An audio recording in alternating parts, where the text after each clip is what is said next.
सभी को नमस्कार। श्रीमती गुमानबाई पन्नालाल भंसाली, राजकीय कन्या महाविद्यालय पाली से मैं जितेश कुमार जांगिड़, सहायक आचार्य चित्रकला, सर्वप्रथम आप सभी का ऑनलाइन ई क्लासरूम में हार्दिक स्वागत करता हूं। जैसे कि हम बीए प्रथम वर्ष की चित्रकला विषय के अंतर्गत विभिन्न प्रकार की कलाओं का अध्ययन कर रहे हैं। पूर्व के भाग में हमने ललित कला एवं उपयोगी कला दो प्रकार की कलाओं में कला को विभाजित किया। ललित कला के अंतर्गत हमने दृश्य या रूपरत कलाएँ या चाक्षुष कलाओं का अध्ययन किया, जिसमें चित्रकला, मूर्तिकला एवं वास्तुकला इत्यादि जो कलाएँ हैं वो शामिल है। इनके माध्यम, इनकी सामग्री का भी हमने अध्ययन किया एवं प्रसिद्ध चित्र और मूर्तिशिल्प और वास्तुकलाओं के बारे में भी हमने जाना। आज हम अध्ययन करेंगे प्रदर्शनकारी एवं मंचीय कलाओं का, जो दूसरे नंबर की कलाएँ हैं। पहले नंबर की कला जिनमें हमने अध्ययन किया था दृश्य कला अथवा रूपरत कलाओं का, जिनको चाक्षुष कलाएँ भी कहते हैं। ये दूसरी कला है प्रदर्शनकारी अथवा मंचीय कलाएँ। ये मैं आपको थोड़ा वैसे बता दूं, सामान्य रूप से इस प्रकार की जो कलाएँ हैं इनका जो अभिनय है वो मंच पर होता है।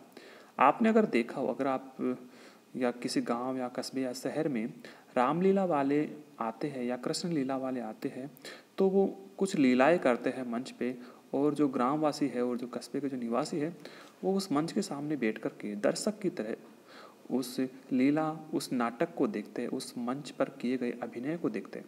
आमतौर पर आप देखते हैं कि जब कृष्ण लीला हो रही होती है या रामलीला हो रही होती है तो उसमें भगवान श्री राम के चरित्र का जो है अभिनय जो है वो कोई व्यक्ति जो है वो करता है। मतलब उसमें वो वास्तविक श्री राम जो है भगवान है वो नहीं होते, लेकिन बस श्री राम जी के चरित्र का वो अभिनय उस समय करते हैं। ठीक है, तो इस प्रकार की कलाओं में हम देखते हैं कि कोई संगीतकार होता है या फिर कोई नृत्यकार होता है या फिर कोई नाट्यकार होता है, तो इन सब का जो अभिनय है हम मंच पर उनका अभिनय देखते हैं।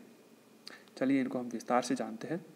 ये वे कलाएं हैं जिन्हें दर्शकों के सम्मुख अभिनीत किया जाता है। मतलब हम दर्शक होते हैं और उनका अभिनय मंच पर किया जाता है। इसके अंतर्गत काव्य कला, संगीत कला में गायन और वादन दोनों शामिल है।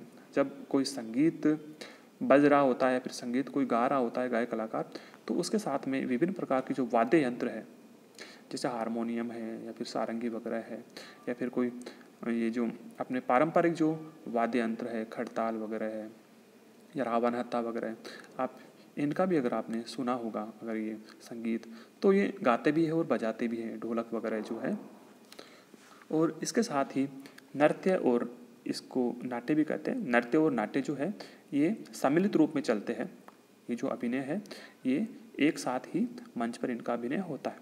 इत्यादि जो कलाएं हैं ये प्रदर्शनकारी अथवा मंचीय कलाओं में शामिल है। यदि कोई कवि है या फिर कोई कलाकार जो है अपने काव्य को है वो दर्शकों के सामने प्रस्तुत करता है कविता के रूप में, तो भी उसका जो है अभिनय है वो मंच पे ही होता है। और इन कलाओं को आरंभ से अंत तक ताल व लय के साथ में प्रस्तुत किया जाता है। ये इसकी विशेषता है। मतलब इसमें जो है अगर काव्य की रचना भी होती है तो वो लयबद्ध और छंदबद्ध जो रचना होती है वही होती है, और उसमें भी एक रस होता है, ताल और लय उसमें जो है उसका प्रवाह बना रहता है और वो हमारे कानों को और वो हमें आनंद प्रदान करती है, ऐसी रचना। हेगल ने इन कलाओं को श्रव्य, काव्य व संगीत, ये जो कलाएं हैं इनको हम सुन करके आनंदित होते हैं, इसलिए इनको श्रव्य अथवा दृश्य व श्रव्य, और दृश्य व श्रव्य में शामिल है नृत्य और नाटक कला। आप किसी के नृत्य को सुन नहीं सकते बल्कि देख सकते हो, और उसके साथ में अगर कोई गायन भी हो रहा है तो उसको हम सुन भी सकते हो, देख सकते हैं। तो ये दृश्य और श्रव्य कलाओं में शामिल है नृत्य और नाटक कला। नाटक कला में भी अभिनय जो है उसका वाचन भी होता है और अभिनय का जो है मंचन जो है वो भी होता है।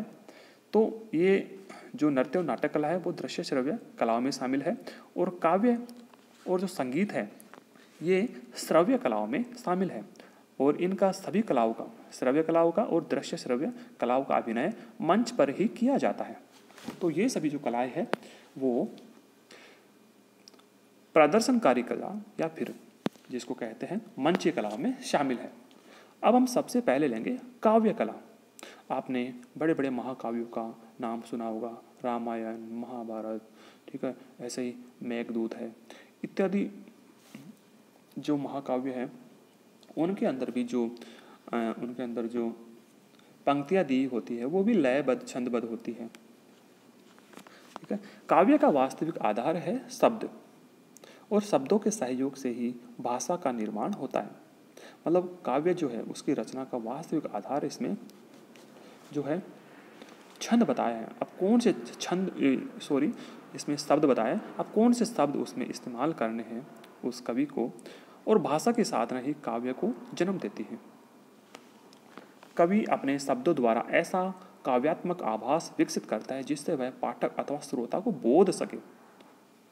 यदि कोई कवि कोई कविता लिखता है तो उसमें ऐसे छंदों का, ऐसे अलंकारों का प्रयोग वह करेगा ऐसे कि वो किसी पाठक या फिर उसको सुनने वाले का जो मन है वो बोध लेगा, वो बस उसी में ही लीन हो जाएगा, उस काव्य में ही उसको सुन करके। तो इस प्रकार की रचना वो कवि करता है। एक लेखक या कवि अपनी लेखन कला द्वारा अपने विचार भाव कविता लिखकर प्रदर्शित करता है। मतलब इस प्रकार से ये काव्य जो कला है इसके अंदर कोई भी लेखक या फिर कोई भी कवि होता है वो अपनी लेखन कला के माध्यम से अपने विचारों की, अपने भावों की अभिव्यक्ति वो करता है। और ऐसी रचना जो होती है वो लयबद्ध छंदबद्ध होती है, उसमें छंद अलंकार वगैरह भी होते हैं। तो ये तो है काव्य कला। अब हम पढ़ेंगे संगीत कला। इसमें कलाकार के मन के भाव उसके स्वर के द्वारा दूसरों तक पहुंचते हैं।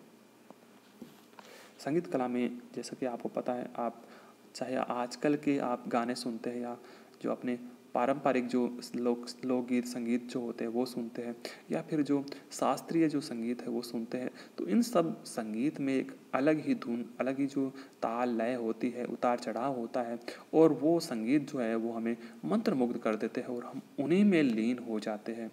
तो ये संगीत कला जो है वो इसी प्रकार की होती है कि इसको हम कानों से सुन करके आनंदित होते हैं। इसमें कलाकार के मन के भाव उसके स्वर के द्वारा दूसरों तक पहुंचते हैं और वह अपनी रागमाला द्वारा भाव प्रकट करता है। अपनी रागमाला द्वारा मतलब उसको गा करके कंठों के माध्यम से। अब इसमें सबसे बड़ी बात यह है कि कंठों के माध्यम से, अर्थात इसमें जो नाद सौंदर्य है, कंठों के माध्यम से जो धुन निकलती है, जो स्वर, जो अपनी जो आवाज़ निकलती है वो इतनी सुरीली होती है कि वो शब्द को मंत्रमुग्ध कर देती है। तो समगीत यानी सम्यक गीत को संगीत कहते हैं, और गीत और वाद्य की अनुमति ही संगीत है।